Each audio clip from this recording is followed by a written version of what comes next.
ta a mata mai I o lo te vatu sole na foi e tu loi Australia ni par mia asia ni to la wa yo e o la sa mata tu lawa tau nu I fanua le whainga malanga a le afionga le pale mia ia malato vaenga sa malanga I tu I lau no to fo ia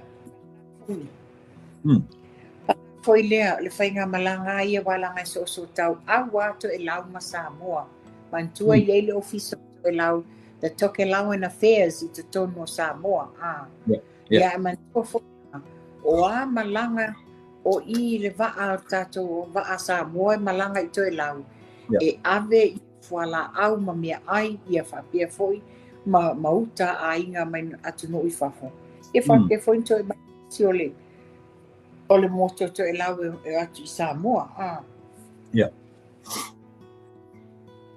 ia o te vatu I nei minsta masui minsta o kapeneta na sa whai malanga fatasi sa o vai atu o fiu sa o vai atu ia Whawo moe whaawowo sa o vai atu hanta seua muli ia wherolanga tei tangata o le au malanga ia o te li lope to fisa pasese ale na whanua mwhai o na o e tau silfia I'd be surprised if Fayana na carry Wamantua le na ratu le va Samoa they had more than 30 people on board yeah ai lango le va sawa o no winga de ato se lua to asa o malanga 28 hours yeah nai manai ai la tala I o wa ia ele I longa o na uma I le malanga le pig ma o nei le fto atau tu tau no le va ai I Samoa ai le tala le o te vatu pen front page mai le observa ua ofa ele ua fola le fionga le li pale mia ia to lau toke lau le afai ia le meole o le wafu le penta e mo ile tele sta te milanga tele ta te ta alent ta tu ta ai ni va yaso ile tele sta tu te mi research ale la manga fainga me laiti ale pena ta no mo sirfia le tu la so fina ngalo tala le wa e ele tangata lena message mine o AVCC mai fo ile le newspaper le observer ia ni tala ma tau fa le ngai matua ina fa pia wa faini polo misi le fionga le li pale mia pena fatula e patelo taimi e si la fia mai loa le fionga le li pale mia le fai ya asa mo mato e lau e loa le ona o le vaa tato o lo servicinga le vaa sa mo mato e lau iai fo ila taimi iai fainga pa anga ali tato watu no mato e lau ai o le langa le in terms fapia e lato te ofaina ni mea moto e lau sila fiel palmi o to e lau o le lalo o le malo o sila so mantua ba una langa sa about 4 or 5 years ago sa faile survey whether it's a wolf or a malai va lily mo e lau ile va to e lau ma New Zealand Peila tulangana I'm not quite sure po lale outcome whether e avele fa mua ile malai valele pe avel fa mua I believe e avel fa mua ile wafu ona ele lese o nga ele e mafaina se e ni vale tele so most probably ole offer le New Zealand a lewa ave fa se e foi we pe no fa atu ta tia se ia foi tau no I fanua ma fai se malolonga le fionga le li pale mia ia ona tatou sa ili le po le ase tala sao ia na to avatu ele se tala le ma malo tatou au fa fonfonga mo fanua pe tu lang folele a ole I mai foi ia pe fonfonga ina le fionga le li pale mia tu susinga wa le tu mo sava no le media ma le fionga le pale mia au oi ma tato uma, psychological thinking. Eleva lea ni pare mia ole ana na ofaina. Yes. Au ila tatu telo ai. Leonga tele ole mo fai o news. E au noa ma fetu nai. Pes tala fia ngai pe sao. Ele ang sa fo se vai o le fionga le pare mia. Ana ia forfolaina au le fa tapo ia samo. Pea no fatu tule po te leta tonu. La fionga le li palmia lo o ia si via the protocols, the procedures and policies. O I whaka o te whawhetai lama tula epa. Mai le ta ele o te ta tonu fo e te ioia. Te whawhetai li whai unga le wa whai le fionga le li palmia ka puch uma le media Samoa. Ono lea, to ina mela le nei. E leo mai a mai le a mio tonu ma le mia sao. Ai o mai e taula lama le mai ngola tau tala. And I know na fionga le li palmia na te si la fia le tūlanga lea. Ia, mana ia. Ai tatu taria o te ele mau tan le fionga le li palmia tari me. O te non aui mai I se vanga tustusia na malo po sa vali po fera. Ai I lo tantonunga na o ele feita wina I oe. Palmia tanga te lava le fitala. Mai le mawhaino na whaia se whai unga whapea. Ana whanau no mai Samoa. O le me te le. Ia. Anu sa e ise ko e lau whaikala o I tūlou le mamanu me ano toke lau. Ai te le fo di sao toke lau I le atunu o Samoa. Well, in fact, o lewa e whai mai nei tula epa. O le ia o le numera a le o lo whauru o le ofiso to e lau. O nei masani na mafso tai. Mantua fo le no whai atu. Le na wo te I le sau o le wala au e wha amomoli mai ia whangu whai sua na to e lau. Mai la le whauru nunga le o le ofiso to e lau. So it's a good, le wa e wha so mai. I will get in touch with you tonight. That matapo kalami. E a mai sanga Mana o tala noa fo I atu e lau. O te mantua I le tātou o ana po I le. Moana. Oh, yes. Te whaisau tala fo I le I niau langona. How do you feel I to tonu ao mai ata lea? Tula e pa mantua fo le no whai atu. I le tatou atu a tatou no nofo a. A mata whaasolo a previews ma mea uma. Ai ina wa a mata lona screen mai le ata. E malingi koi mata o na whalonga atu le usunga mai o le pese lotu. Na sau le background. A mata mai ala i ala. Pea no whai atu. No mata mua le ata le essence of Fiji le whatal malo I fiti. O pea wa 5 tau sanga tarwai. But during that time of my matai, and not the real people, these are animated le whaingolata. Okay. But it was good to see the real one.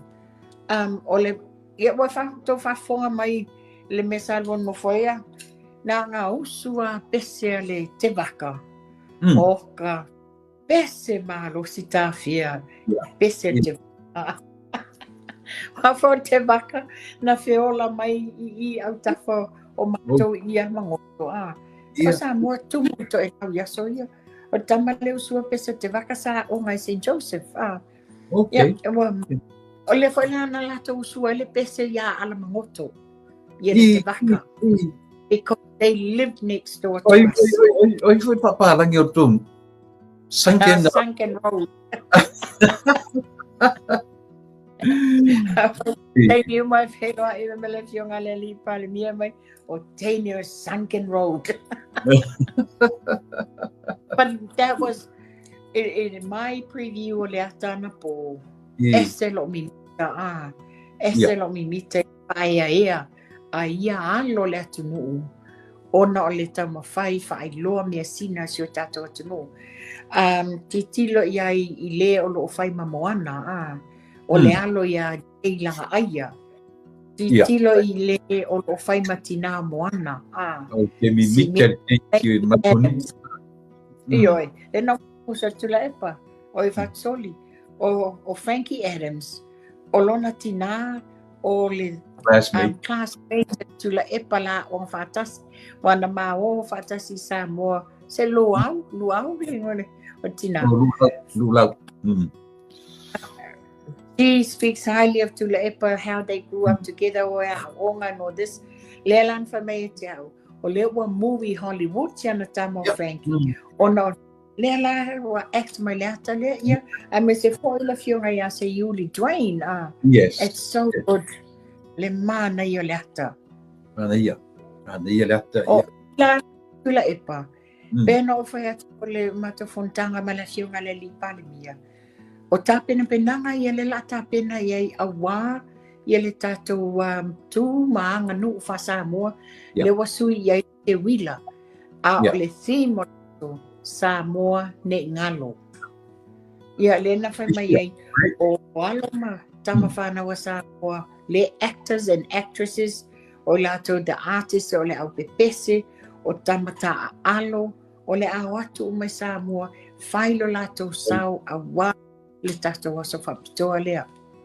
Mon, ua le masino tama whanau o le atu nuu i lalulangi.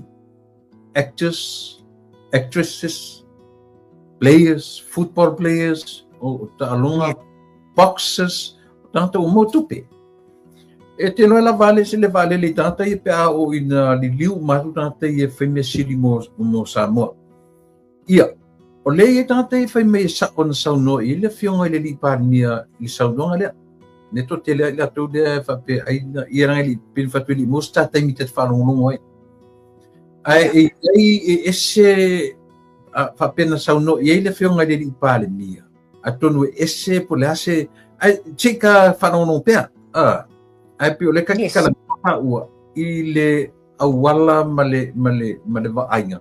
Ai ua vai et foi le li pārnia i. Nanga no vai te min toi whae le wala aru toi whae e au mananga la foi. Lev man fea ngai to e lau manei ni whae li ai ni waafu o atu wapea tuta le lei i uta i atu e lau.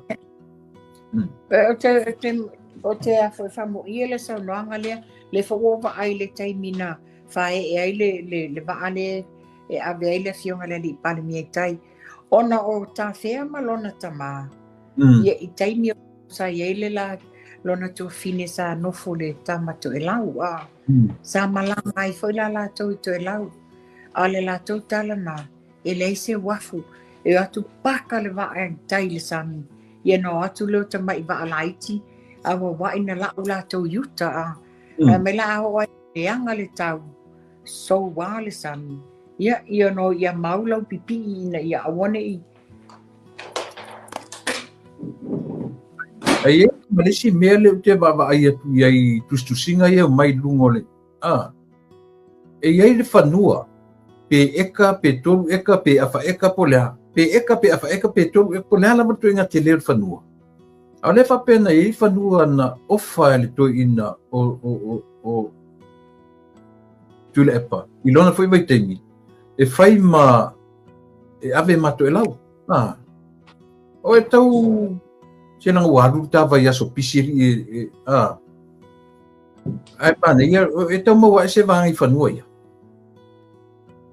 o lau if I remember right tula epa o le whanua sa whamatu i le autonga o i songi le au toela autonga o na iai lo tau songa tama to fina lo tama Maata and her husband had a sa yele la profile ngalwenga malo tonga asa no fola I le fale le somi a ole auto ele o le sa fa matu se vaenga I savalalo le sa to hotel ale auto elau I savalalo e auta faton to titia fa sanga I male o ngata posa ia e male si vaenga le yutai le yutai foi tonga I mato na lai na ole ai ole auto elau so I'm not quite sure if it's any of those lands le yesifisu ia inga le nei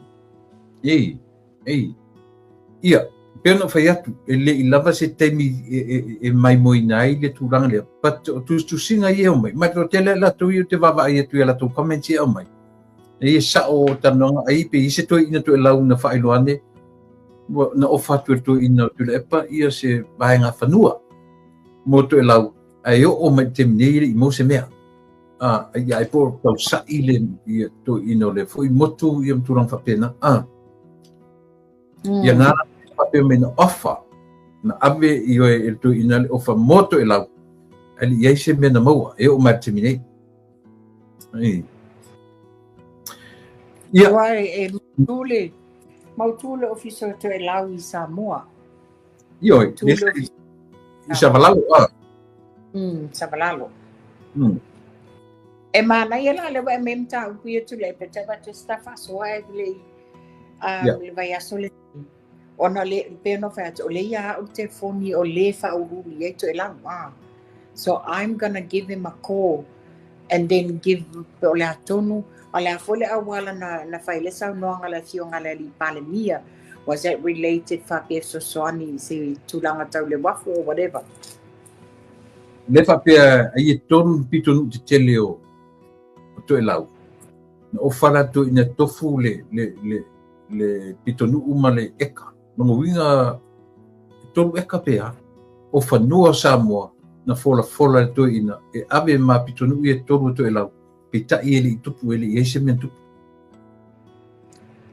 Larry ma o nuia to e lau o nukunomu a tafu Yena Malesi we're gonna find out more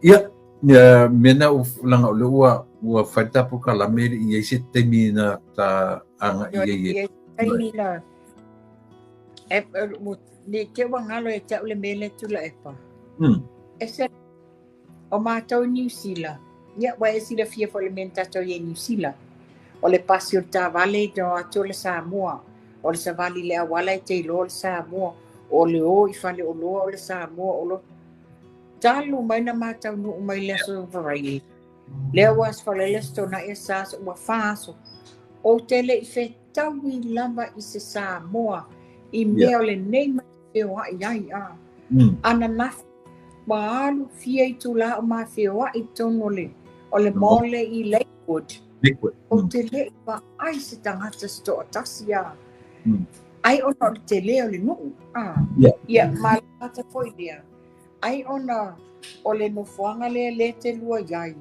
ia o no fuanga no tangata lava le afole lava le se lenima ona o ngei Long Beach e se foi le wingo la tala o fa mama na la no me tangata fa pesa o la ia le winga le fa sa o wal finga la tala ai ona o Long Beach ia mantua to tele e no fo la le beach and all this and it costly for ila ia no fuanga and ia ai tele vai tele le no atono ai ia nisi no fuanga to tele ai ia le mamalo le atono o bai ai enta tu feo ai e tu tele Samoa no foi ai pe no foi tu o le tele o le atono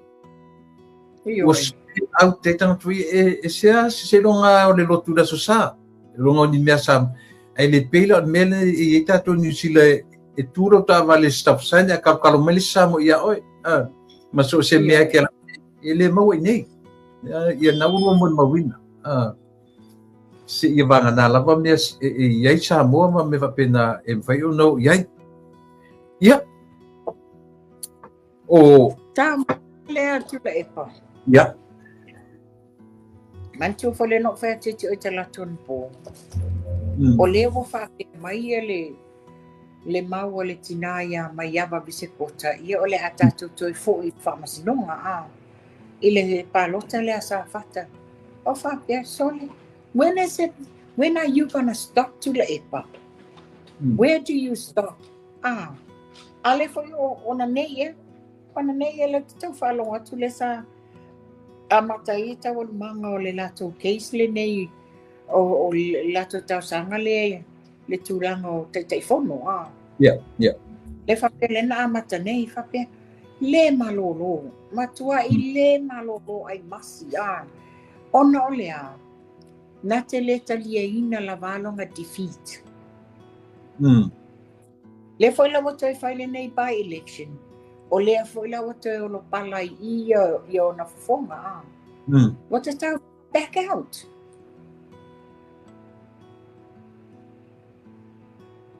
O le atele ai toso whapautolo whai unga a whamsinonga e whai. Ma tuwai aina whai o le focus a le whai ngā malo. O le atina e ina o le atunu. O le focus a le whai ngā malo. O le puipuinga o Samoa mai whala au whasaina. La whaafewhea na whaatau nuu ma le lei e sini tau awe al whai ngā malo. Pea whai o le whai ngā le nei. Toso whapautolo na ita avele tau sanga whamsinonga, avele a walewa o na taini, tele o mea wha le tonu sa ia whaia. Lalan melo tula mai nei, wa wawelo na tustusi lima, ana I whainga malolea, just because he can't trust himself, and he thinks e la tele trustinga le fionga le li palemia. Let the Prime Minister rule. Tu o whainga malo, o leo se elewa al whainga malo. Ma whanua li whetua se manatu tamta apulea a o lea u ia tia o e sila mai le o le whasolo le na sam oi na o mai si uso to le foa la pule lea whaftai tele mo whauso na su mai manatu fine ia whaftai tele ia se I watu foli malanga ma o ula ia na malanga mai ia na mai si uso ia to le foa pila li o miti ia masio na fatua o ni te tuerenga whaftai tele ia mo le whaoso na tau au ina mai le ngata I lea o I whaitanga o lava ia male oso te lea li I ma whanua li pi o le whao ngā tutunu atu na whaia tātala o le whai ma whaia tu mea o wantua ia le ngata I lea li I ma whanua ia Wele ba ai o le hostinga le lua malanga. Au fa safua lau I nai wo foi manai pa. O tofu ar tangata masiana I le faoso. Io fai ar tapo kalame. Ia ma mono nei mea ia mo fa fo mai le tu. Ma no fa tai. Tula epa e se le mana I o lau fasoa. Ai na si la fia lo uso ia tole fo. O nei lo waso so wa a mai le fa a wala le tol nei ia fa wa perita tala mo fanua I mata upu o le u faisi levan ta po kala me le fa to mo se po kala me yo kele lo ka ai le ka le ni mata upu le ia fa mai lo el tala lo matua tu le tama lo matua se fai nga bai ta ole mele wa ta ua ole va ai fatina o ai o tina la sau sila ile tina fo isa fa alo ma tele sona fina ngalo I mai lango nai tu la epa se lele fatua tu ya peta Ile po pesenu le wa fuli ma wa mailan saunuanga wa o sui ia te pe an me fule le tangata wa liu le li le olanga ia tala polo fule le ioe ina o maua le li o tota me umana la sau va ai fatina ia le la o sai pe o le foninga sai le wa e o mai le pe o sai li tina fa pe ai fo ia to ia ngai to e fai paro tala chichi la sofina tula epa tolo pulo le fionga ia mai aba pe fonta fasoa to fulava to mata to manatu sa faali I le taimi foi a o ia le cha o le winga la tala to lo fulo come out in the open ma ta o mai lona finangalo fa ilo sa o mai o ia was free not many people are being honest enough to mai le to inga tala lea ia o le taimi foi lia o I foi sai lo longa ia loyalty ya tu la epa le taimi a o iai o le vaenga le HPP ia na e sau noa e le po pese no. Ia tanga I fola iai. A fai o le wa sui le tofa a tu ia. Yeah. O sta ia fautuanga ma tu lalo lo nai tu malo. O le fionga ia maiava o ia o le tina. O ia o le fautua. O ia o le lango. O ia na te avea le upu le lei I lona tōlua. Le wana langona le alanga tu ia le mea wa mana o iei tu ia. Le ala ua pai e le fionga ia maiava. O le tūlanga le o lana lango e mana o mia e tu ia. Ai le o le tūlanga le o le toso whapau tolo le mta upu. Langa e le o le mana onga le o le tumalo. Mana ia. Au le sa ila lea. Le tato e anga itasia le sa ile o e o maia. O le ase manatu o toi ina. Wale lawa o whapea mai. O le awa ai iai I le temi na tufa e tupe lea. Lea ua wha maa vael ta me ta I sa iai I le komiti le tufa tupe. E tau iai se feso o ta ingo me iai lau awa ai. E iai le langona masa o salo ia te au. Ai lesi fitu o te whape I fwai. Ia lava lo whatu toi le tua. Au o te tua ia fwai le madi. E le ine fwai po iai ni a fwai. Ni whamatau I lea tamadi. Fua. Tātou te le loa. Whatu ai loa al te lo mea nei. Pea ho o na manino le mata le vai. Ai tanga I fwai iai. Ia le a whai fwolanga tu ino tula e pavava ai le iai. Ele I tu whaina le fionga ia tu ia ni tupe. Ele I tu whaina ia. Lai iai na manino lava le process ale malo le tapenanga o le tupe le asa fata. Ele whapena na le malo whamatu atu lo. O le mea whafta iai. Ona sa ngā lulue le malo. Ma le bank. Ma le malo New Zealand. E whetutu nai I se awala. Tala whiangai awala le tuwhaino tupe nei. Mantuala le na maua ele ala umilia. Maua ei. O le toa tele o nisi o le tu malo. Ele aini ala stupe. O le toa tele o nisi. Whapea mai, toa tele o nisi. O lo i aini la tono no ngā tupe to tono o whare tupe. O le popo lenga la lea. Ine I te iwa wa avela to account li fo ele tupe. O ko meki lo le toso e se le bank tupe nei e ka vai la to loan arrears. E lela ele I loa e tula e pamale la to vaenga. Whiutanga inga ne tau mawhaile malo le komiti male I tu malo. Ina ia whaale leia tūlanga ia ele I whaia. Lela na to ea e lo mantuana tu stupe le mea lena tau whaiai. Lena e lo to wha ina wad ia e te lo inisi o whawhitauri. O le o mawhaina saini le siaki. So mo I la tau e le eini tu stupe. O le sa mawhai wha maonia uma o la tau ingoa ma mea uma. O le siaki sa saini tu sa o ia la tau. E o la tau e tala. E lua e whale tupe nā sa whaamaonia e mawhaina o e talai. O tūlanga na iai. E tele ia inga mamia. E go through. A lela a tau le pō ma lafu matua I whapea. O le campaign le ai. E ese a wala lasa tau mwhai e whainga mano. O lo malama le ele komiti mai lato. Ia a tonu o ieni tūlanga pe o tau whamatau I le fwoi tamaitai wa waiai. Yeah, but we'll sooner find out. Te mana tua foi is a long process. Yana po I taseni mo memorandum of understanding, MOUs. MOUs.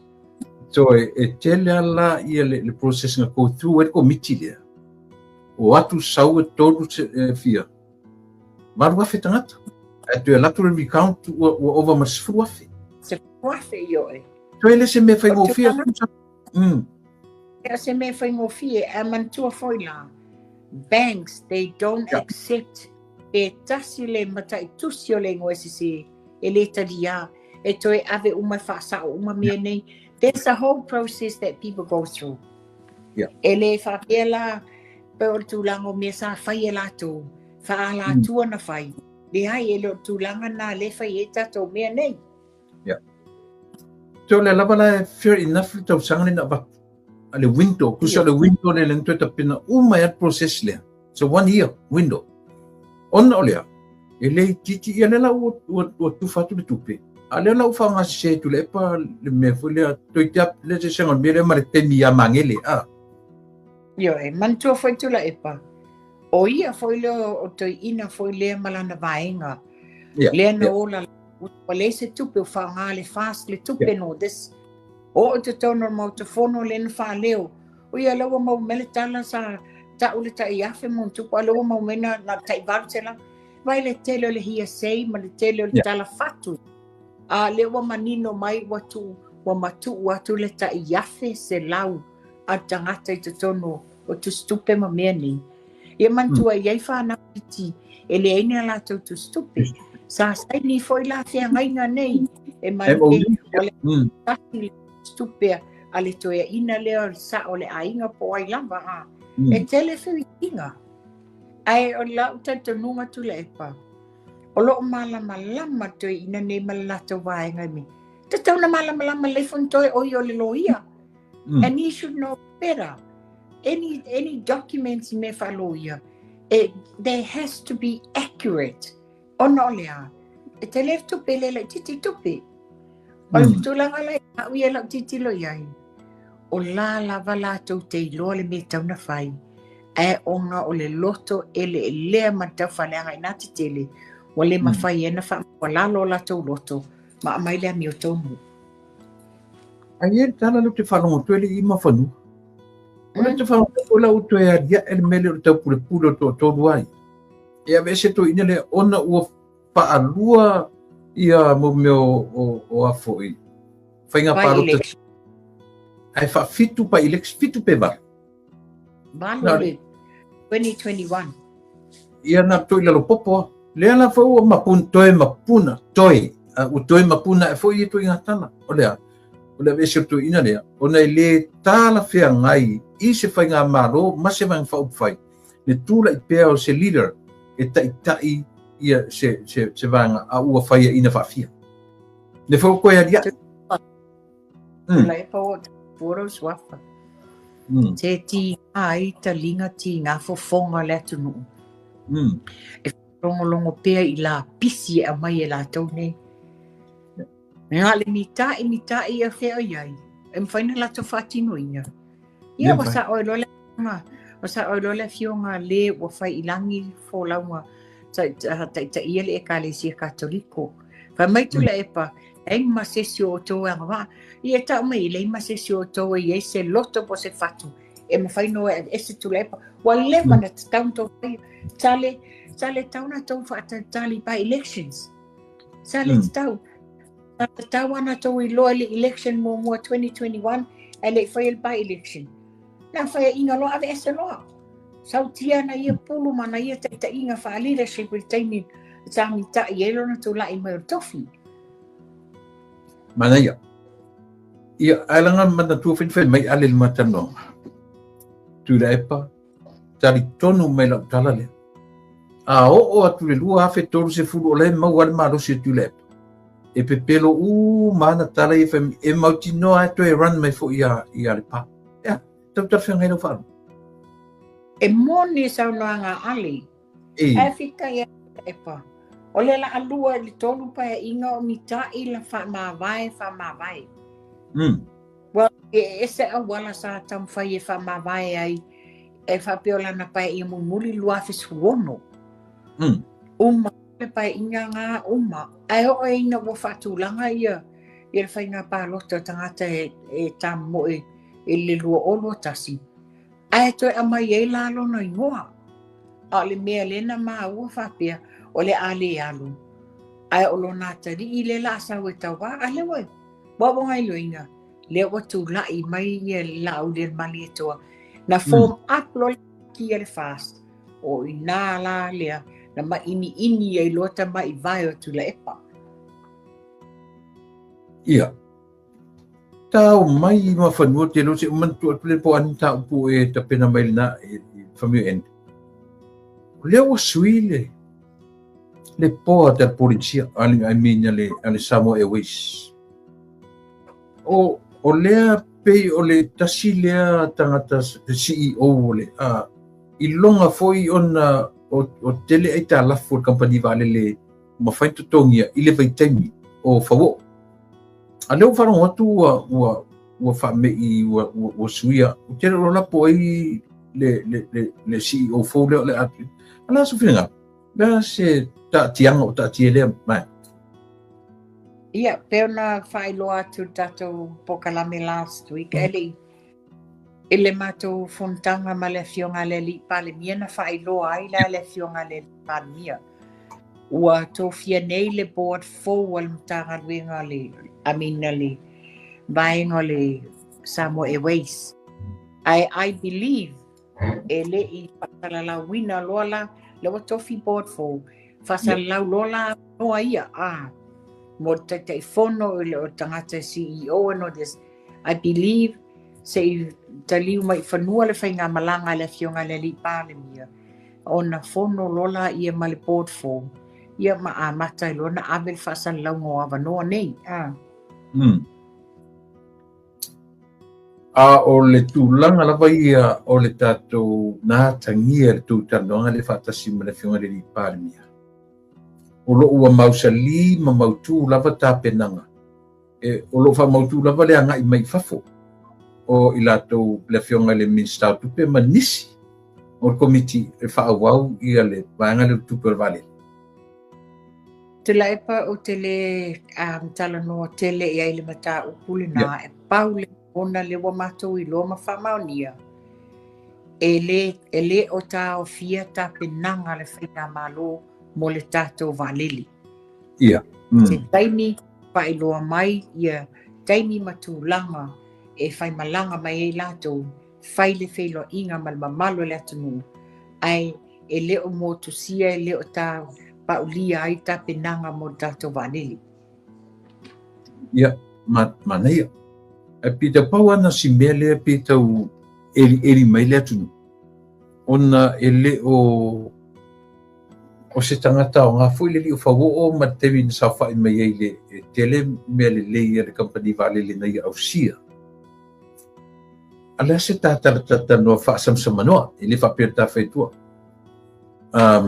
O aise a foi ia se o aise tangata e ono anga vaa e ngaki continuinga le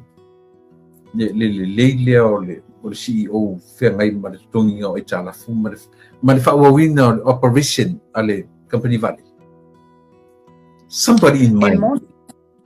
E moni o le fionga ia whawo o se tangata foi waleva lava le tomai waleva na ngalue I tonu le airline ia ai o loo iai foi nisi tūlanga pe o ina le lua fesasi ai foi le tāpenanga le whainga malo e le tātou valele ia o le la watu right now I believe o le interim in charge ia whawo se I maua ia tangata e take over ai o le toinga tangata e tauna take over o le tangata e lava lona tu mai le whaasoasoaina o tupe mauale ale a foi le aviation ale valele ia matupe to tongi ai ia expenses al valele ia male tupe mauale valele wale fale o leo mole anga I lumo le valele o te tonu e titilo mau le fionga le li pale mia e mai se la foi la to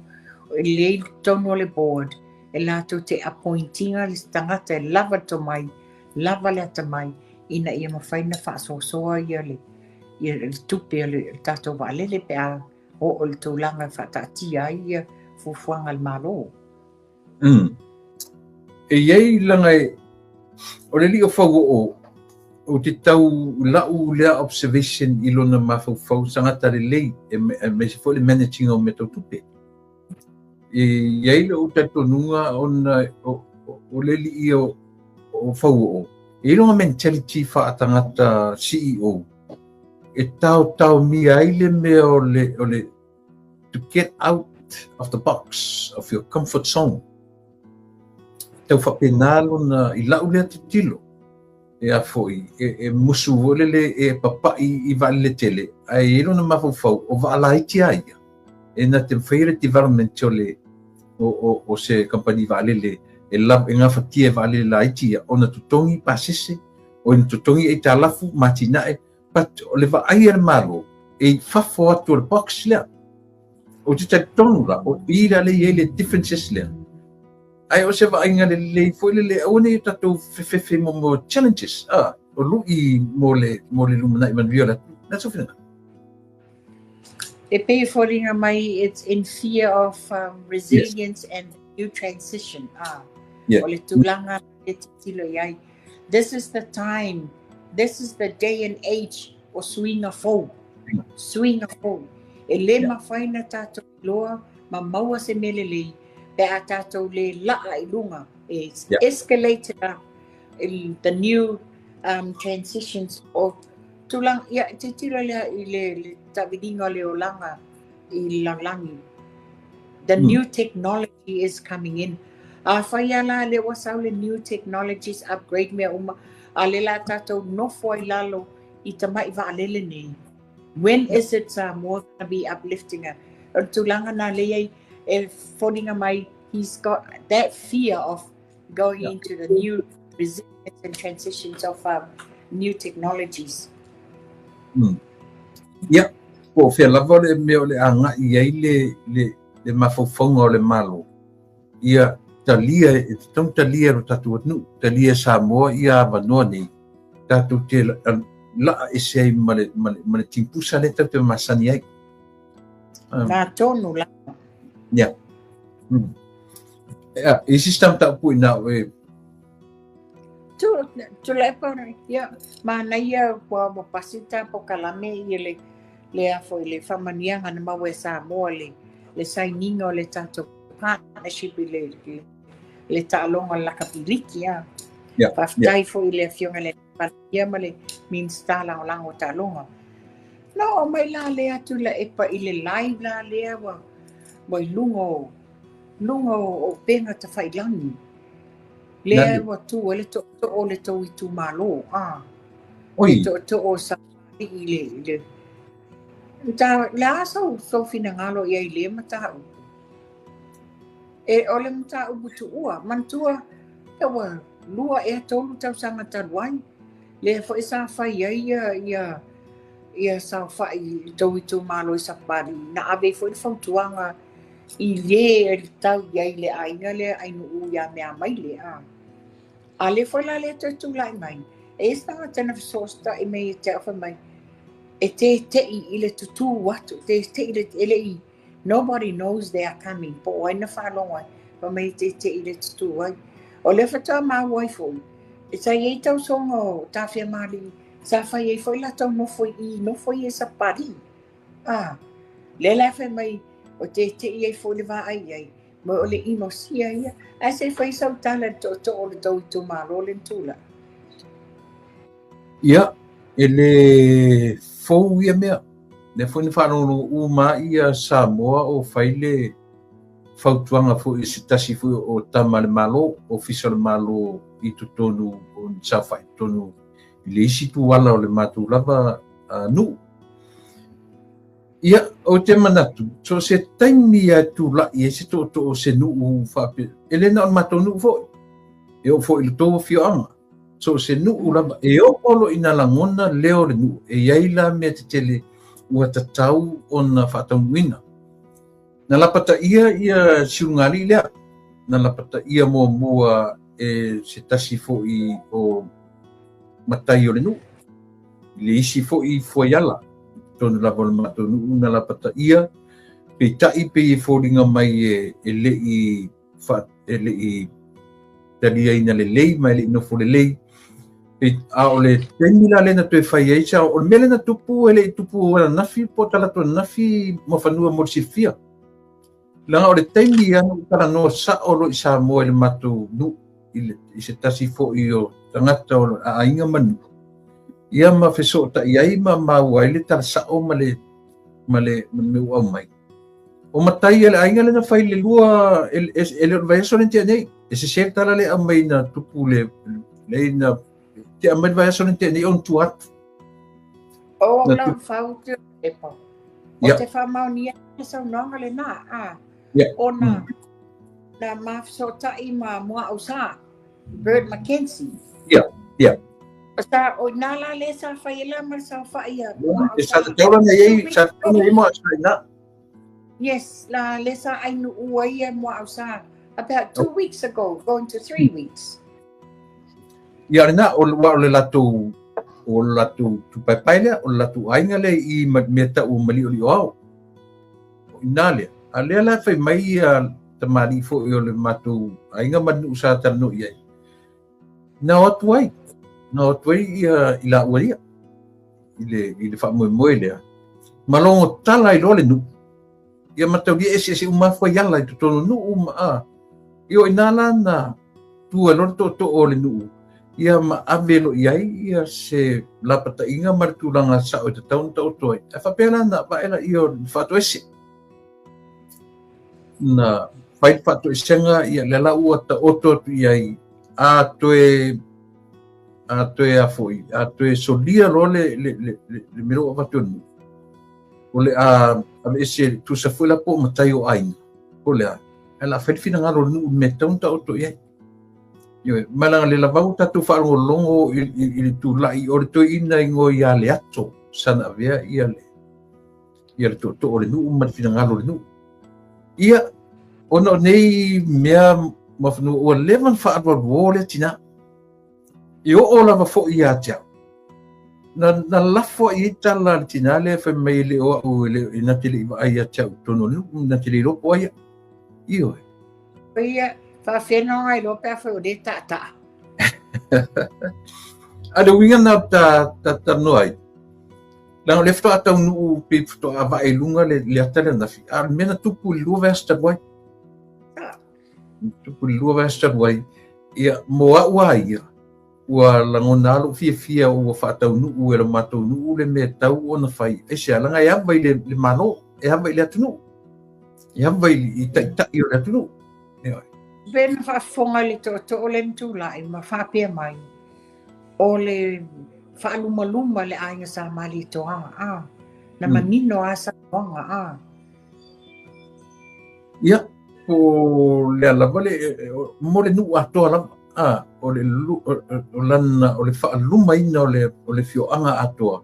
O le mana whai tina le melea. A te sira fia fo e ta uroa inu. Io, e ta uroa le sua wha inu. E le ta ua sisinu. E tasia le mate o fesa wana inu. O I amatu, sa pali.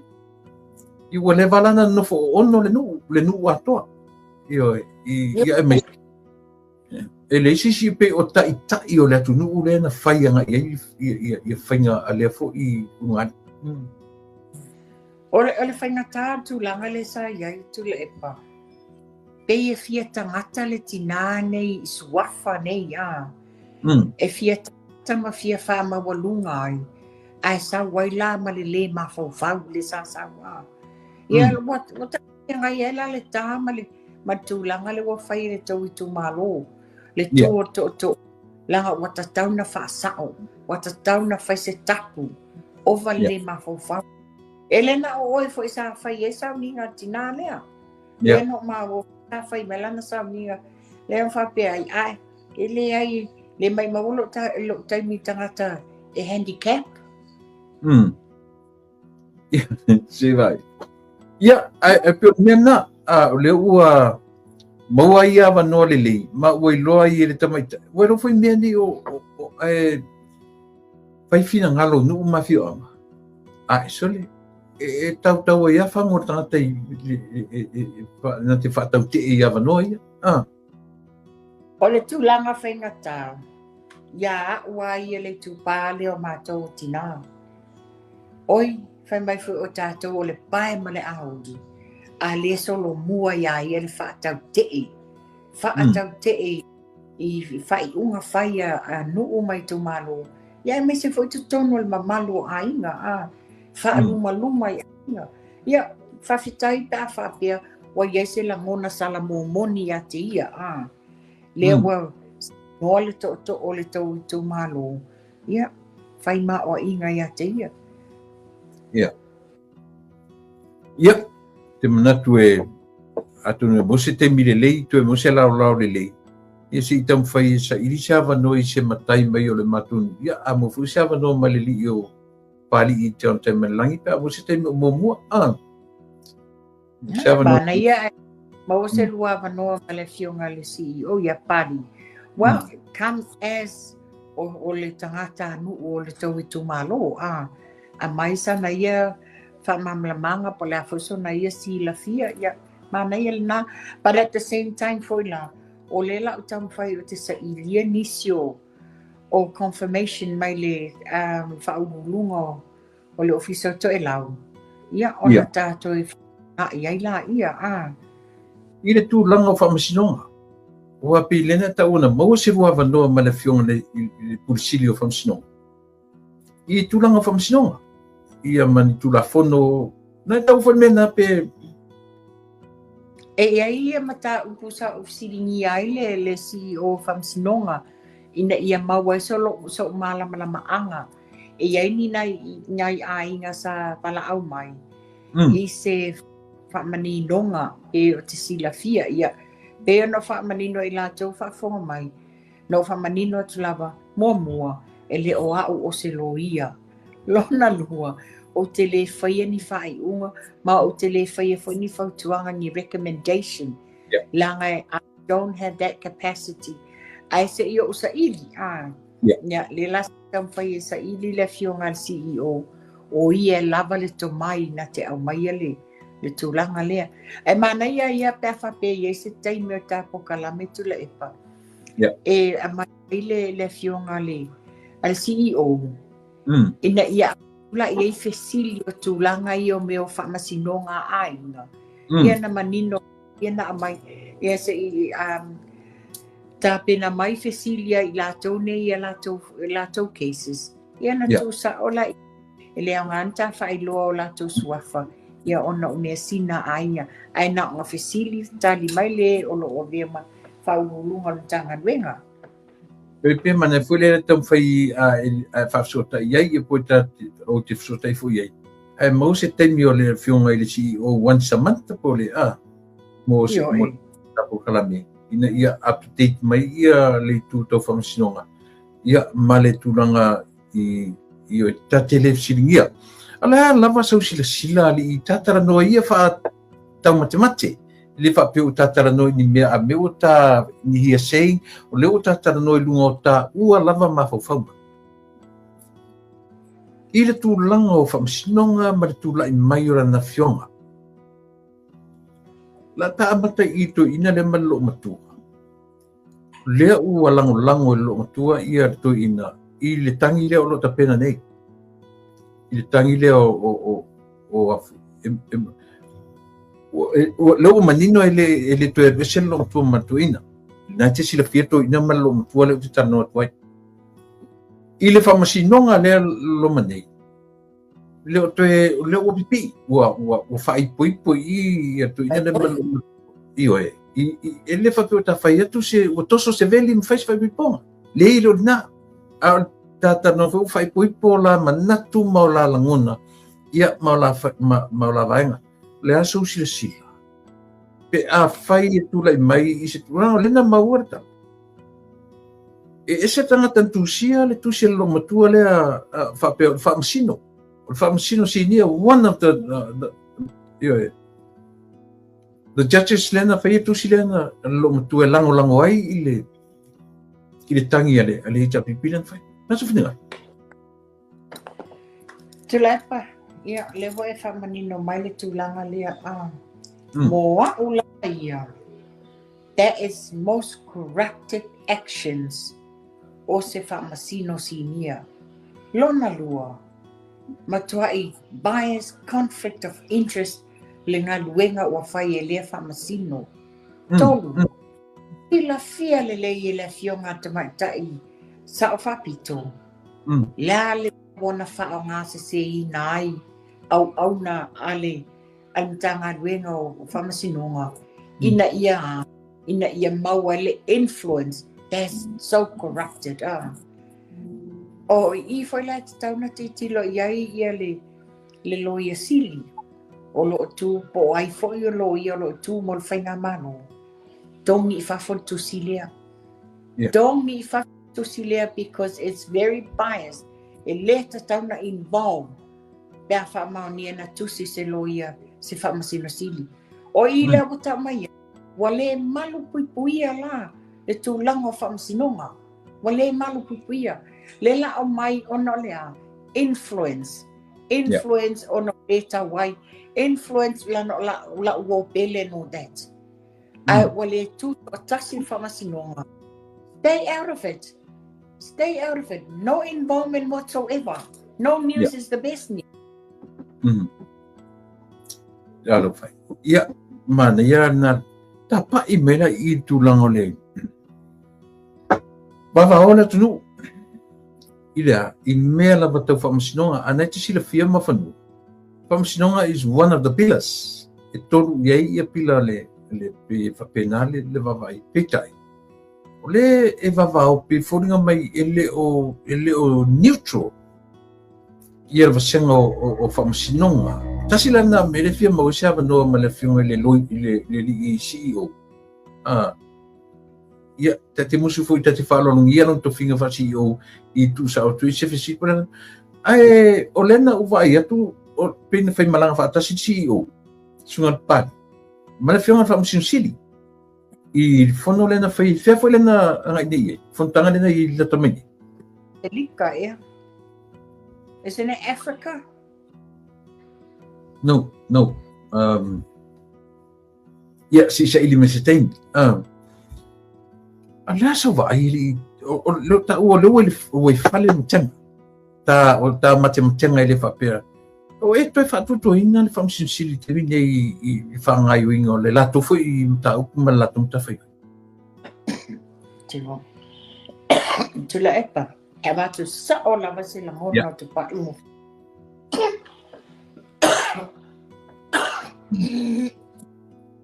Ona tu langa lea. Ina ua o le langona le la ova tua, it's my personal opinion of how I see things. Number one, i le case lea va ai lua. Fasale le akua. Sa le tatau wana iai se involvement a le whaamasino sili i le case lea. Aisa, conflict of interest, ona ea tausonga. Ta le tatau ana ye, ta tatau na step aside na ia. Take over vui Clarence o nisio i lato ai le io o le taimi e a foi whamawai e ia vui Clarence. Lahe ta lava ia whamasino lato to take over ina. A la mena ia, le ili, wa tatau nai loa whamasino sili, lona tūlanga whamasino. E le tatau na involved is a case e iei sona so'otanga po sona pitanga. That's how I see it. Sa tatau nga step down. Lua, e o foi la le case o foi la adili. Sa le tatau foi na iei le whamasino sili le case lea. Ona ea, o lana so'otanga I vaenga o le HRPP. Iona tau songa. Sa le tatau lama. Ina ia avoid ai le tele o whamtalanga le atunu ia te ia. Sa le tatau na involved. Ai le ngata lea, sa iai le whatutuanga le atunu o ia o se tangata na te whaia la mi o tonu. Ale o manino I. E le ai na, e le ese tulanga le tulai mai. That's how I see it. Wo le iai whaia, to overall ala I mea ia wo ma ai iai matulanga. I don't have that trust anymore. You know, I fear I mata upu ta itasia a inga ma. Wa lewa, a whaio e a merta mea I, e a mata mea I cases nei. How many other cases o la a o wha pi o ia wha pi ele whaingo whai unga.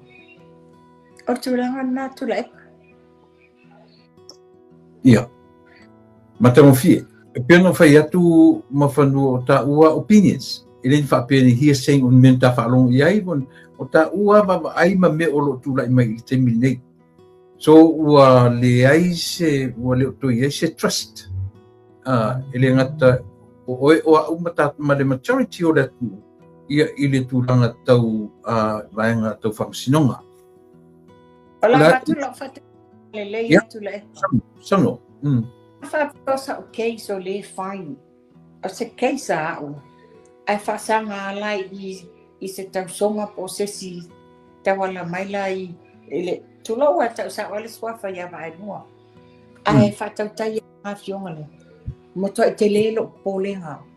Whether I have evidence, the truth of everything, te lelo polenga. Because le a longa ole a esifo le a wala ole a i le whaingo. This is just an opinion o le whaali mea i tutupu mai. E te lele a fianga o nei mea wa nei a mea uma tau mea tau sootanga a mo whanua.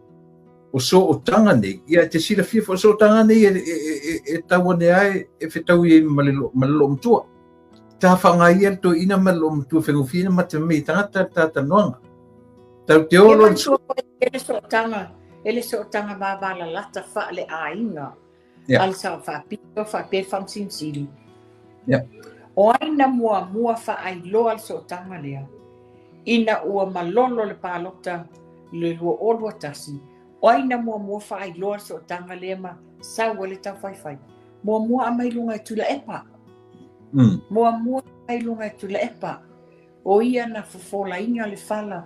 Mele lo malo ai le fasi o fia me langa fa au ia le famsinsili e tau songa la to matua ma le fionga a sa fapito. Ia pe manea nai motunga awhai o tātara noa i ai ma whanua. E le whapeni hia seinga tatanoa. A leo tātara noa i o tā ua lava true opinions. Only facts for you le mo ye. Vanga tau ina o fingali.